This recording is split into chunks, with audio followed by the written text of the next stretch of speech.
imunisasi lengkap. Setelah dilakukan pengkajian, ibu menolak melakukan imunisasi pada anaknya karena tidak mau demam. Ya. Kemudian, perawat menjelaskan pentingnya imunisasi untuk mencegah terjadinya penyakit yang menyebabkan kematian yang dapat dicegah dengan imunisasi. Imunisasi merupakan salah satu upaya kesehatan di masyarakat sebagai upaya apakah A. promotif, B. preventif, C. kuratif, D. rehabilitatif, dan D. suportif. Nah, jadi upaya kesehatan di masyarakat dalam perawatan komunitas itu ada promotif, ada preventif, kuratif, dan rehabilitatif ya. Nah, kalau promotif itu apa? Upaya untuk peningkatan pemeliharaan dan peningkatan kesehatan ya. Itu kayak melalui dengan pemberian Penkes kayak itu ya. Bukan dong ya. Begini bukan. Terus upaya preventif adalah upaya untuk mencegah terjadinya suatu penyakit, misalnya melalui imunisasi ataupun vaksinasi. Nah, jadi jawaban yang tepat itu adalah yang opsi B ya, masuk ke upaya preventif ya. Kemudian yang C, kuratif, itu upaya untuk mengidentifikasi adanya suatu masalah kesehatan dan dilakukan pengobatan ya.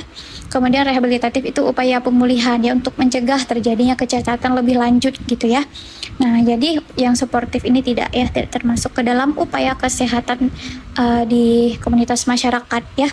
Nah, kenapa di sini kan perawatnya menjelaskan tentang pentingnya imunisasi. Nah, mungkin teman-teman akan bertanya kenapa nggak masuk ke promotif? Ya kan memberikan edukasi gitu kan. Nah, kita fokus lagi ya ke pertanyaan yang ditanyakan adalah imunisasi. Yang dibahas di sini adalah imunisasi merupakan salah satu upaya kesehatan di masyarakat sebagai upaya preventif ya. Oke, jadi cukup pembahasan soal nomor 5 yang ditanyakan yaitu berapa kali dilakukan pemberian imunisasi TT pada ibu hamil. Nah, pemberian imunisasi tetanus penting dilakukan pada ibu hamil untuk mencegah dan melindungi bayi yang dilahirkan mengalami tetanus. Berapa kali dilakukan pemberian imunisasi tetanus pada ibu hamil A1, B2, C3, D4, dan E5? Nah, jadi menurut WHO, ibu hamil itu idealnya diberikan imunisasi tetanus itu 2 kali ya. Dengan jeda waktunya itu 4 minggu dari pemberian pertama. Nah, kemudian idealnya itu diberikan pada usia kehamilan dari 27 minggu sampai 36 minggu. Nah, untuk mendapatkan imunisasi tetanus ini biasanya itu disediakan di puskesmas gitu ya. Kalau di rumah sakit kita nggak ada. Namun masih bisa menggerakkannya ya. Nah, berapakah nilai kekuatan otot pada pasien tersebut? A1, B2, C3, D4, E5 ya. Kita lihat di kasus pasiennya itu tidak mampu mengangkat lengan dan kaki, tapi masih bisa menggerakkan ya, masih bisa menggerakkannya. Nah, berarti kekuatan otot si pasien ini yaitu apakah satu? Kalau satu itu dia cuma bisa menggerakkan ujung jari aja ya, jadi yang kayak ujung jari aja yang berkedut gitu. Jadi bukan satu. Kemudian yang kedua, di mana si pasiennya itu bisa menggerakkan tangan atau kakinya, tapi nggak mampu mengangkat gitu ya.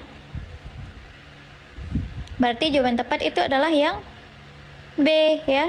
Si pasiennya ini bisa menggerakkan, tapi dia nggak mampu mengangkat gitu. Kemudian kalau yang C, bukan C. Kalau yang C itu pasiennya mampu mengangkat ya, tapi dia nggak mampu menahan gravitasi gitu.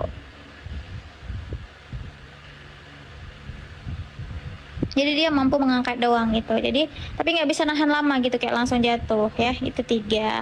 Kemudian yang 4 juga bukan. Kalau yang 4 gitu dia mampu menahan gravitasi gitu. Jadi bisa menahan tangannya biar nggak jatuh. Tapi saat dikasih tahanan oleh si perawat gitu, itu tangannya bakal langsung jatuh kayak gitu ya. Kemudian kalau 5 itu si pasiennya itu bisa menggerakkan dan mengangkat tangan ataupun kakinya itu sesuai perintah dan secara bebas gitu ya, tidak ada hambatan apapun kayak gitu ya. Nah, ini untuk pembahasannya ya. Nah, ini dia pembahasannya.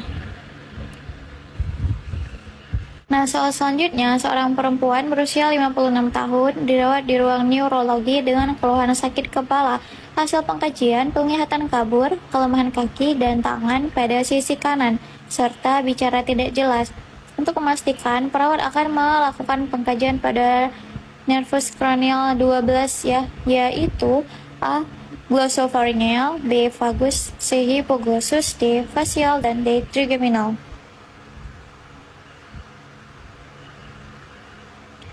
Jadi kita lihat di sini perawat akan melakukan pengkajian pada saraf yang kranial yang ke-12 ya. Nah, jadi yang pertama itu ada glossopharyngeal. Ini bukan ya, ini merupakan saraf kranial yang ke-9 ya, glossopharyngeal. Kemudian vagus, ini juga bukan, vagus ini yang ke-10 ya, saraf kranial 10. Kemudian jawaban yang tepat itu adalah yang opsi C ya, hipoglossus. Kemudian facial itu bukan, facial 7 ya, saraf ke-7. Kemudian trigeminal ini saraf ke-5. Nah, jadi jawaban tepat itu adalah hipoglossus ya. Nah, untuk pembahasannya itu ini dia ya. Yang pertama itu ada nervus pertama itu olfactorius ya, atau penghidup. Kemudian ada opticus, itu untuk mengetahui lapang pandang dan ketajaman penglihatan. Kemudian nervus ketiga itu oculomotorius, untuk melihat reaksi pupil. Kemudian yang ke saraf keempat itu ada trochlear, untuk melihat pergerakan mata. Kemudian nervus yang kelima itu ada trigeminal, itu sensasi fasial serta otot mengunyah ya. Kemudian nervus yang keenam itu abdusen, atau abduksi mata ya. Kemudian yang ketujuh itu fasial, ekspresi muka. Kemudian yang ke-8 akustikus, itu pendengaran dan juga keseimbangan ya.